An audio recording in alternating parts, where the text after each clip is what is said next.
California edition. I'm Brad Pomerance. We are joined today by Dr. Darryl Adams. He's the superintendent at Coachella Valley Unified School District, which covers where?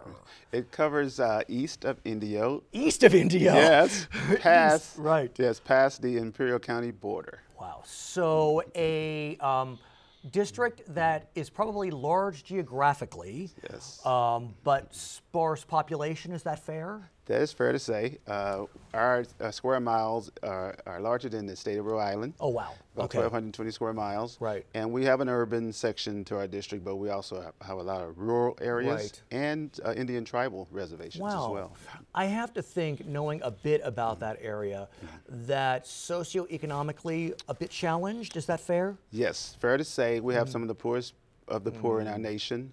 And we have some middle-class families as well. Okay. But we do have 100% of our students who are free and reduced lunch. 100%? Yes, sir, 100%. I didn't know there was a district that had 100%. Yes. Well, we have so many free and reduced lunch students that they just said, you know, you're at 99.9, so we'll just give all the students free and reduced lunch. It's that many. So tell me about your students.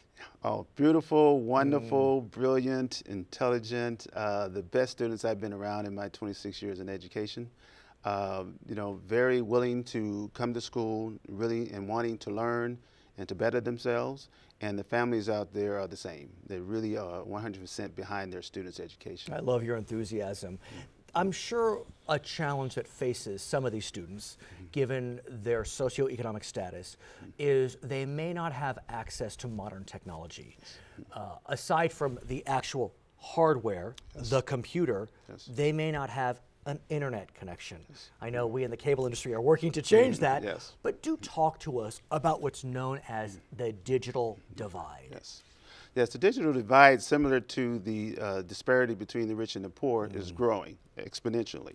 And this is a big concern for all of us in education, because there's students who are in the more affluent areas and neighborhoods and districts have access to these devices and the internet, then they have access to the knowledge and they have a greater potential to learn and to grow. But when you go to poor neighborhoods, when parents can't afford internet connectivity, then learning sort of stops at the schoolhouse door. I have to tell you, my daughter, my eldest, she's in 7th grade. Her school is iPad. Friendly, iPad accessible. They all have iPads. It is stunning the speed with which this child, who is mine, so that means she can't be that smart. No, she's a great kid. But the speed with which she is able to navigate and learn.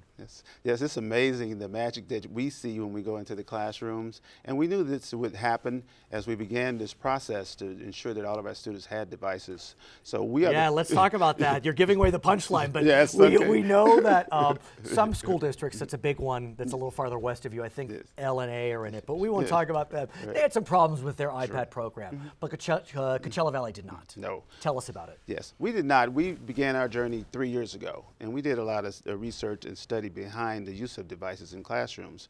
We went out and visited school districts in Texas, and we talked to districts around the nation. And so we found out the best way to train teachers to use the devices, how to deploy the devices, and the Wi-Fi infrastructure needs that would be necessary for the devices to connect. And so we did our own pilot of about 5,600 students, which is a large pilot because we have 20,000 students. So about over 25%. Yes, yes. And so we went to our teachers and say, teachers, would you like to pilot this program? But see, here's the problem, if I may say. Yes.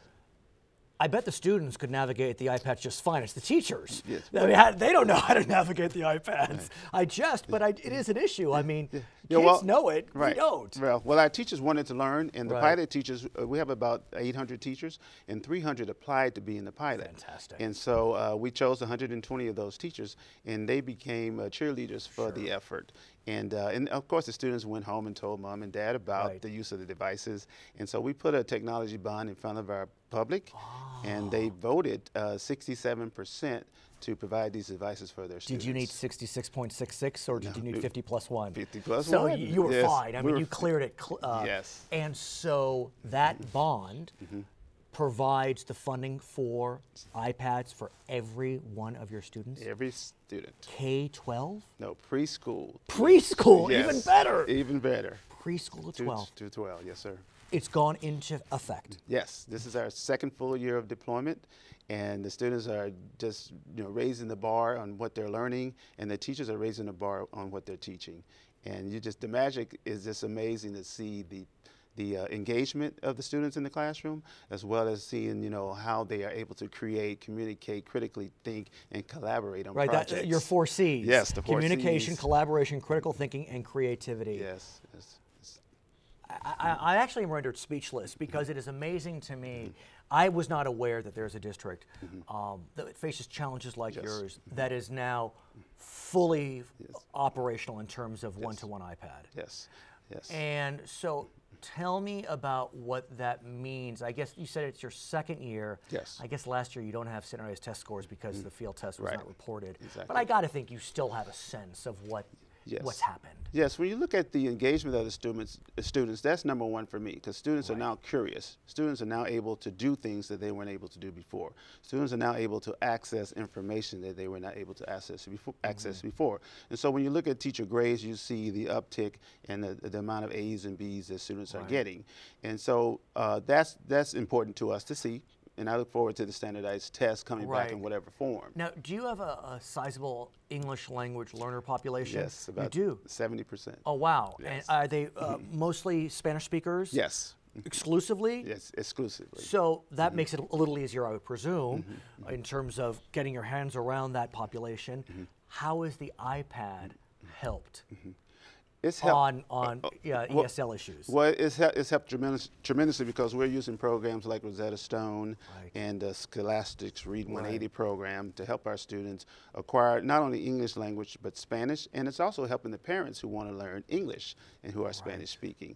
So we have a double effect with the use of the iPads in the classroom and at home. Let's talk about the parents. Yes. Do they have connectivity in their homes? Yes. Well, we found through our research that about half of our parents do, but the other half do not. Is it rising now that they have this device and they have more motivation? It's rising a little bit, but not as much as we would like to see. We'd like to see 100% of our homes connected, and that's a battle that we are fighting, to try to find the funds to do it, as well as to talk to the FCC about ways in which we can use what we call E-rate funds to not only provide access at school, but at home, especially for low-income families. Yeah, because I'm wondering, for example, with my daughter, we're in a well-wired community, so she has homework and connectivity is mandatory. Yes. You couldn't do that, obviously, where connectivity would be part of an assignment. Is that accurate? Yeah, that is accurate to say that some students will be not able to access the internet because they don't have a connectivity at home. Now, there are a lot of things you can do with the iPad by downloading material ahead of time, but still, when you talk about doing research, communicating with the teacher, collaborating with your classmates, then the learning or the accessibility stops when you leave the school. And that's a big problem. So where are you going with that? Again, we in the cable industry were working to help on this issue, but a lot of remote communities. I know there are rural broadband funds outside of our industry. So what are you doing on that front? Well, we're exploring a lot of options. We're putting Wi-Fi routers on our buses so students can connect on the way to school and on the way home. We're entertaining the option of parking those buses at the trailer home parks where the students live, because we have a lot of trailer home parks. We're looking at organizations like charter and private industries that can help us out with low-cost internet accessibility. In some of our schools, they're so far out we have to provide an uplink, a satellite uplink microwave, to connect them. And so, but we're entertaining also the idea of being our own internet service provider, which very few districts have attempted to do.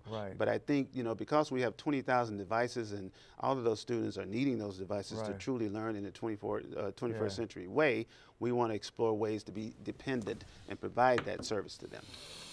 His name is Darryl Adams. He clearly is a groundbreaking pioneer with the Coachella Valley Unified School District. My name is Brad Pomerance, and this is California Edition.